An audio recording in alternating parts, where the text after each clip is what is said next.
So where actually are you at the moment? I'm in Nashville, Tennessee. Right. Okay. Yeah, Is yeah. that your home now? Because you're not from Nashville originally. No, so I've lived here. I call Nashville home now, but I'm originally from Houston, Texas. Right. My whole family's still there and all of that. Do you get Yeah, back home much? I mean, well, when I say home, I mean, do you get back to Texas much? I do. Yeah, I was actually just there visiting family and Right. um yeah, I get there as much as I can and am very fortunate I get to go back as much as I do. So Right. it's been nice. Now, I know that you've, obviously been in the country music scene for a while now. You were a winner of the Voice back in 2013. But for Yes. an old timer like me, you're still kind of one of the kind of new crop of singers and performers. Um, but Mhm. I think I mean, to me, it really looks kind of quite different to how it used to. If I think back to when I was regularly, on the road back in the 90s, we had some great music back in the 90s. I mean, I think of some of the female singers. Um, I mean, when Shania Twain arrived on the scene, I mean, that was like a bombshell hit the Mhm. place. And one of my favorites was Mhm. Martina McBride. But there was nothing like these kind of TV shows that you have these days. And I was just kind of Mhm. curious, how does that still kind of affect you now? I mean, what is it, 7 years on? Um, does it kind of change the expectations that people have of you? Does it kind of put any pressure on you to have, having been the winner, or do you just Um, enjoy that?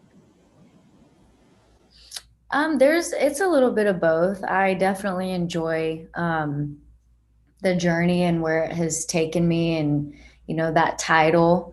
It's a very it's a very proud thing to think about and talk about. And so I'm not, it hasn't caused any, issues or anything now. Um, but with pressure and stuff, I feel like that's a little bit there. I think I bring that upon myself as well, being titled the winner of the Voice, and there a little bit of pressure does come with that, in all areas. But other than that, there hasn't been any, negative thing that has come out of it. I mean, I'm proud of that moment, Yeah, sure. and it has definitely got me to where I am now. I mean, the opportunities and the timing of everything has laid out exactly how it's meant to. So it's been a journey. It's been an experience. And of course, your journey, as most others, has been, rudely interrupted by this awful pandemic. Yeah. Um, how did you get Yes. through 2020? And how are you getting through things now? How is it for you now? It was definitely a shock for everybody, not just me. It was definitely something that we all had to get used to because we're so used to routines and traveling so much and meeting people, meet and greets, and all of that stuff. And then all of a sudden, nope, Yeah, everything stopped. Not even like it didn't slowly stop, it just immediately yeah. stopped. And that, again, for everybody, that it was just a complete shock. So there's a lot of ups and downs. There's things that we had to try and figure out, but as a team, we wanted to try and make sure to keep working as best as we can and safely. Um, but I mean, slowly but surely, taking it one day at a time. And we have had so many exciting things recently that we've been able to release and show people kind of what we've been working on. So it has worked out in the long run, and hope, fingers crossed that it continues to get better, and not the other way around. Did you find yourself, getting more involved in things like recording or writing at all? I tried the writing a little bit, and I will be honest, the creativity sometimes was not all there. And I even talked about it with some other artists and other writers now, just kind of how that felt during the quarantine and just all of that. And it was kind of hard for some of us to stay creative and stay motivated, which it was normal. I thought I was kind of the only one, but then others said that they dealt with the same thing too. And I mean, that was even a roller coaster. I tried to get into it, and then some days I just couldn't. Yeah. Yeah. So in terms of the kind of more recent material, I mean, this afternoon I was watching, Stop Draggin Your Boots, the video for that. And that kind of actually took me back a little bit to the 90s. That reminded me of that kind of feel. Well, I like the boots, I have to say. There were some very nice boots in that video. I mean, where did that song come from? Yeah, so that was a song that I didn't write, which I love doing just as much as writing. You hear songs get pitched to you, and I mean, it's songs that you probably never would have gotten in a writing room. You're like, you try to get that type of song for so long, and then you hear that and you're like, oh, I would have never thought of that. So there's definitely a good on both sides of it. And, this song I didn't write, but, that's okay. I'm totally fine with that. And as soon as I heard it, it did kind of take me back to the whole 90s country. It gave me Shania Twain energy. And I mean, you can't say no to that. Anything Shania is just so good.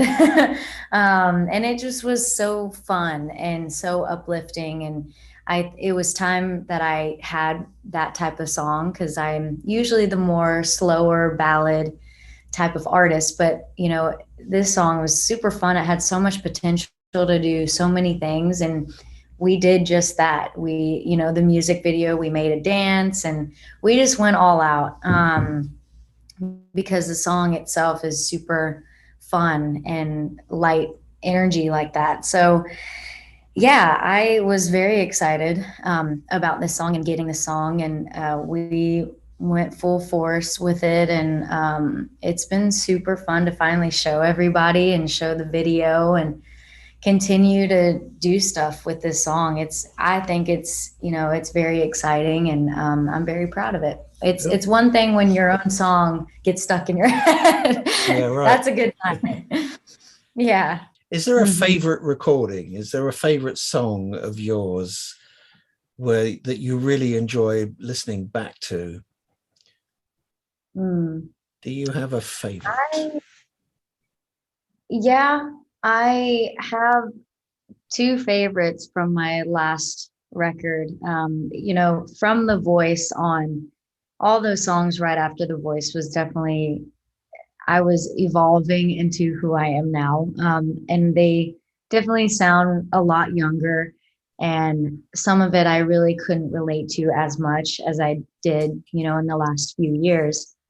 But on my last record, there's the songs called Worth It and Human Diary that I really, really enjoyed recording and just connecting to, because I was going through all of that in the moment. So it was definitely an experience. And actually, other than Stop Draggin Your Boots was an experience. But, these two other songs that we recorded that aren't out yet, probably have to be my top favorite that I've gotten to record and create, because they're, just a step above what I've been doing. And I feel more mature with these songs, and it's just a whole, different route. And we're experimenting now and just having fun with good music. And these next two songs, that we're planning all of that as we speak. But I can't wait for people to hear these two, because they're just beautiful to me. And the recording process it meant a lot to me too. And I always go back and listen to them, which is another good sign. So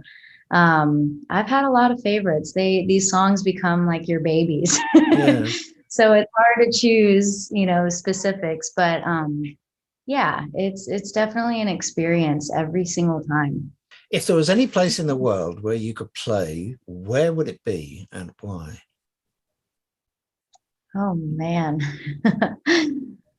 I would love to play in I've gotten a lot from like Portugal and Okay. Spain and Brazil. I have a lot of fans that keep reaching out wanting me to come over there, and I've never traveled over there before. So I would love to go over there. And I've gotten to travel to London and Australia, and you're right. The country music is so loved over there. And Yeah. even, I mean, my some of my favorite places is London and Australia. And I feel so loved when I go over there. It's wonderful. Um, but places I haven't been to yet and that fans keep reaching out to is like, those areas. So I'd love to make my way over there. So I reckon our time is coming to an end.